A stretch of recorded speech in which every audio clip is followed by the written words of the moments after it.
तो आपको भोजन की याद आती ही है। जब प्यास लगती है तो आप पानी को ढूंढने लगते हैं। नींद आती है तो बिस्तर की खोज करते हैं। ठंड लगती है तो आप सोचते हैं कि कहीं ऐसी गर्माहट का स्थान मिल जाए या कि ऐसे वस्त्र मिल जाए, तपन के लिए आग मिल जाए। जब आपको गर्मी लगती है तो आप देखते हैं छोटे छोटे बच्चे भी ऊपर की ओर देखने लगते हैं। हवा तो सब जगह है लेकिन वो चक्र घूमता है, उसकी याद आने लगती है। तो एक बात पूछना चाहती हूँ कि जब आपके भीतर में कोई दर्द पीड़ा महसूस होती है तो आप उसके निवारण के लिए किसी खोज में चले जाते हैं। तो अपने सुख को पाने के लिए आपको क्या चाहिए? सुख के लिए कहाँ जाना है? कहाँ जाओगे? कहाँ मिलेगा सुख?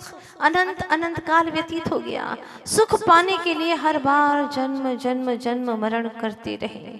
पुनरपि जननम पुनरपि मरणम जननी जठरे पुनरपि शयनम। बार बार जन्म मरण के सिलसिले में कहीं सुख नहीं पाते। अगर सुख पा लिया होता तो फिर सुख पाने की तमन्ना क्यों होती? सब कुछ तो हमारे भीतर है, फिर क्यों ढूंढते फिरते हैं? जैसे कि हिरण के नाभि में ही कस्तूरी है, पर उसकी गंध को पाने के लिए कहीं और है यह वस्तु। कहाँ मिलेगी? गंध आ रही है लेकिन कहाँ से आ रही है पता ही नहीं है ना? बहुत अजनबी सी बात, बड़ी अद्भुत बातें हैं यहाँ। इस पहले को आज तक हम सुलझा ही नहीं पाए। क्यों ढूंढते हैं बाहर में?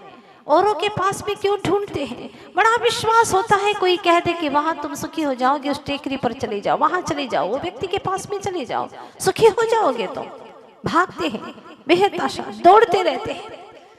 मैंने सुना था कि एक व्यक्ति को स्वप्न आया और स्वप्न में उसने बहुत सुंदर पुरुष को देखा। बेहद सुंदर है वहां, लेकिन कहाँ है? कहाँ ढूंढूं? जगह जगह ढूंढता, देखता, गांव गांव जाने लगा, नगर नगर में ढूंढने लगा। उस पुरुष को मुझे देखना ही है, आखिर वो कौन है? इतना सुंदर है, ऐसी ब्यूटी तो मैंने दुनिया में कहीं ना देखी। कहाँ है वह? लेकिन क्या कहें, जमाना वो था जब उसने ये स्वप्न देखा था। दर्पण में देखे तो पता भी चले, लेकिन दर्पण तो था ही नहीं। अब वह पुरुष की खोज में चल पड़ा। लोगों से पूछा, गांव के छोर पर एक बुढ़िया से पूछा, आप तो माँ जी 90 साल की हो गई हैं, आप ही बताइए ना, आपने इतनी बड़ी लंबी उम्र में कोई तो ऐसा सुंदर पुरुष देखा होगा। आंखें हिरणे सी, क्या उसकी चाल, अरे माँ जी क्या बताऊं, बहुत सुंदर। आपने कहीं देखा क्या ऐसा पुरुष? तो माँ जी कहती है, बेटा मैंने तो कहीं देखा नहीं, लेकिन एक व्यक्ति है जो तुम्हें उसका पता बता सकता है। कहते हैं कि जहां उस प्रश्न का कहीं समाधान नहीं मिले, वो समाधान उनके पास में मिलता है। तुम ऐसा करो, उनके पास में चले जाओ। लेकिन वो रहते कहाँ हैं? बेटा वो तो सारी दुनिया से बिल्कुल बेखबर रहते हैं, अपनी ही खबर लेते रहते हैं। उनके पास चले जाओ, वो तुम्हें खबर दे सकते हैं, क्योंकि उनके पास में सब अनसुलझे प्रश्नों का जवाब है। वो सुलझा सकते हैं, हर समस्या का समाधान है। बड़े आनंद में, बड़े अपने खुश मिजाज में रहते हैं। कहते हैं उनके चेहरे पर कभी शिकन नहीं आती, हर समस्याओं में मुस्कुराते रहते हैं। बड़े ज्ञानी हैं, और ज्ञानी की यही तो परिभाषा है, यही तो लक्षण है कि वे हर समस्याओं में मुस्कुराते हैं। और अज्ञानी की यही परिभाषा है कि जिन्हें मुस्कुराना भी एक बड़ी समस्या है। चले जाओ बेटा, वो तुम्हें तुम्हारे प्रश्न का जवाब जरूर देंगे। काफी सुना है उनके बारे में। अब वह व्यक्ति माँ जी के कहे अनुसार, बुढ़िया के कहे अनुसार उस रास्ते पर चल पड़ा। उसने बताया था कि पूर्व दिशा में जाना, और फिर वहां एक नदी आएगी, नदी के तुम बाएं की तरफ चलना तो वहां पर एक टेकरी आएगी। वो ऊंची पहाड़ी पर अकेले मस्त मिजाजी रहते हैं, वहां पर अब ध्यान करते हैं, तपस्या करते हैं। बहुत सुना है उनके बारे में। चले जाना बेटा, वो तुम्हारे प्रश्नों का समाधान करेंगे। वहां जाकर के चरण स्पर्श करके पूछा कि मैंने सुना है आप बहुत पहुंचे हुए संत हैं, क्या मेरे प्रश्न का जवाब देंगे? मैंने स्वप्न में एक बहुत सुंदर पुरुष को देखा है, बहुत सुंदर।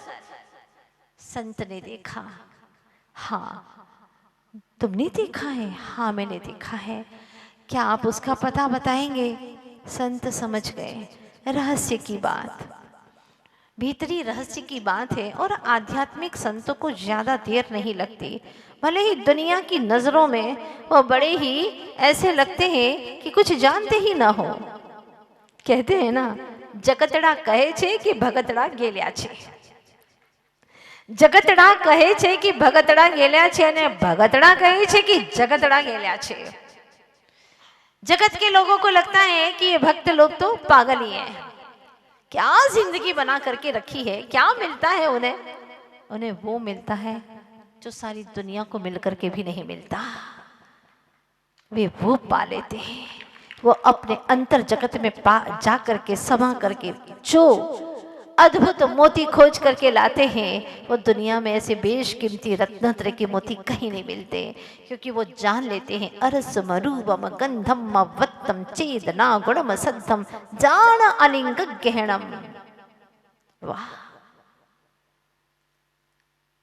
अनिदिष्ट संठाणम, जिसका कोई आकार नहीं है, जिसका कोई रस नहीं है, जिसका कोई रूप नहीं है। अरसमरूपम अगंधम, जिसकी कोई गंध नहीं है, चेतना गुण वाला है।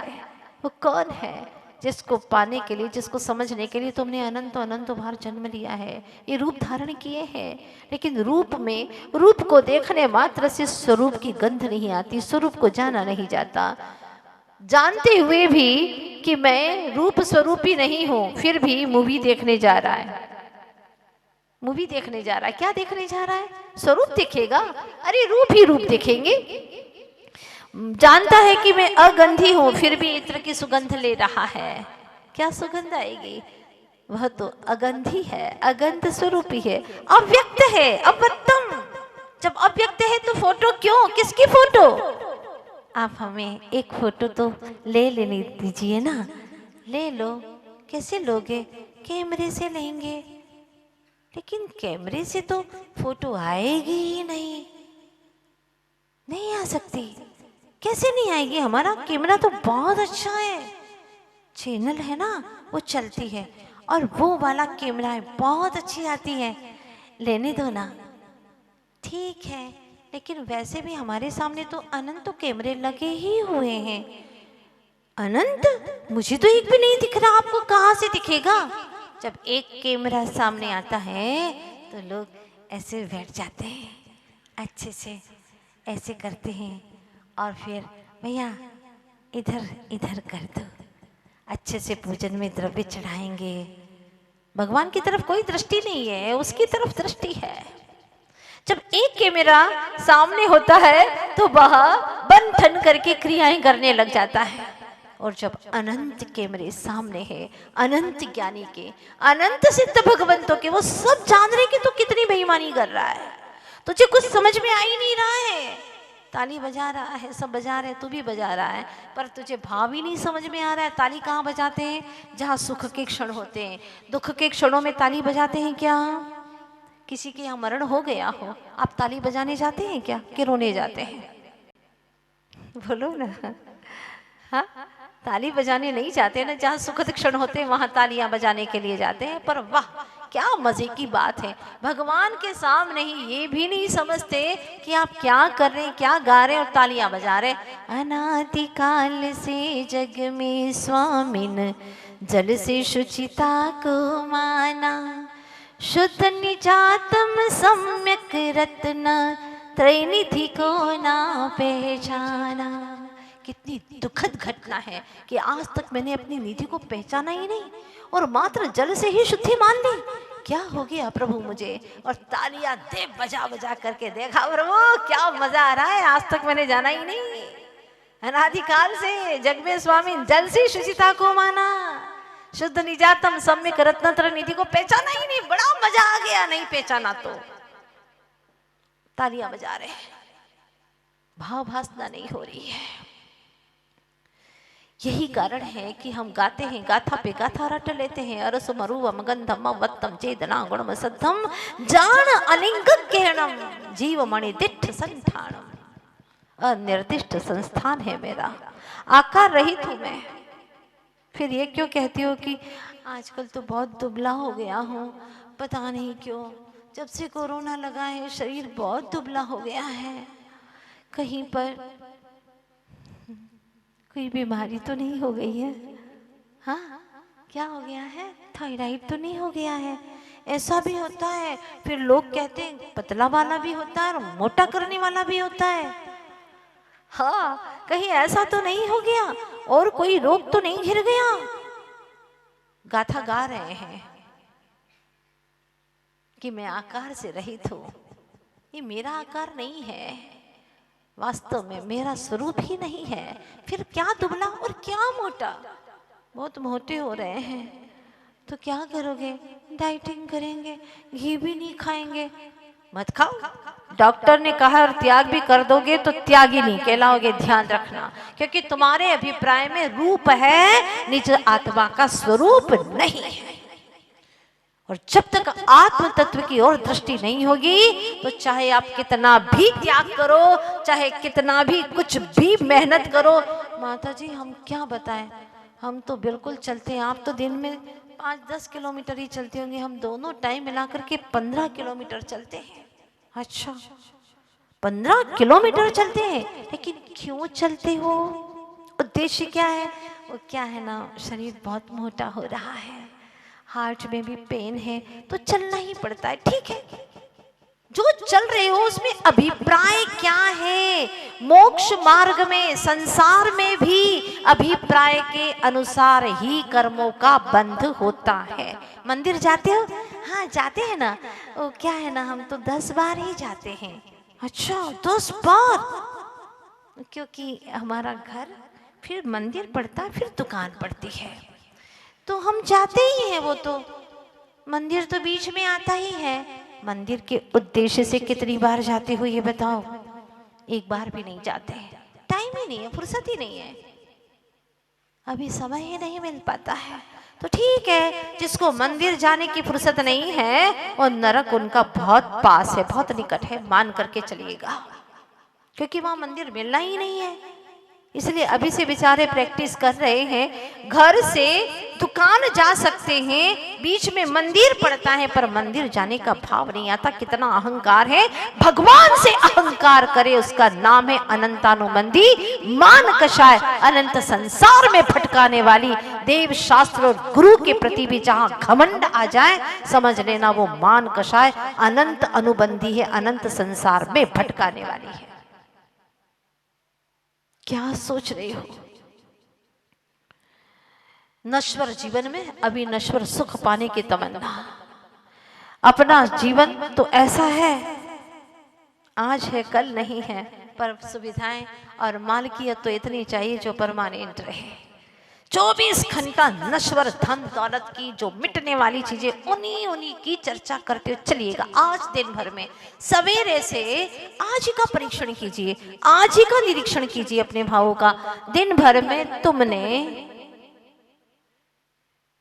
जो नश्वर वस्तुएं हैं उनकी बात की, जो अविनाशी शाश्वत है, आत्मा है, उसकी बात कितनी देर तक की ये बताइए। वो क्या है ना माता जी, आज तो विधान में आ ही गए हैं, ले आए लोग बुला करके, तो आना पड़ा, तो वो आ जाती है, बातें पढ़ने में सुनने में आ जाती हैं। रुचि तो है नहीं, लेकिन अब पढ़ना ही पड़ता है। सब लोगों के बीच में रहते हैं ना, तो धर्म करना ही पड़ता है। हाय हाय, कैसी मजबूरी है तुम्हारी। ऐसी मजबूरी में क्या तुम कर्म निर्जरा करोगे? पुण्य बंध करोगे? पाप ही बंध करोगे। तुम्हें तो अंतरात्मा से लगना चाहिए प्रभु।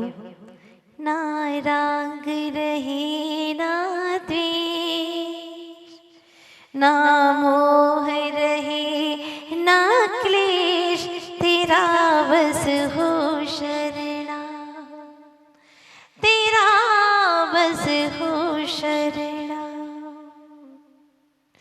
कुछ कर्म रहे ना शेष, आ जाओ आपके देश, तेरा बस हो शरणा, तेरा बस हो शरणा।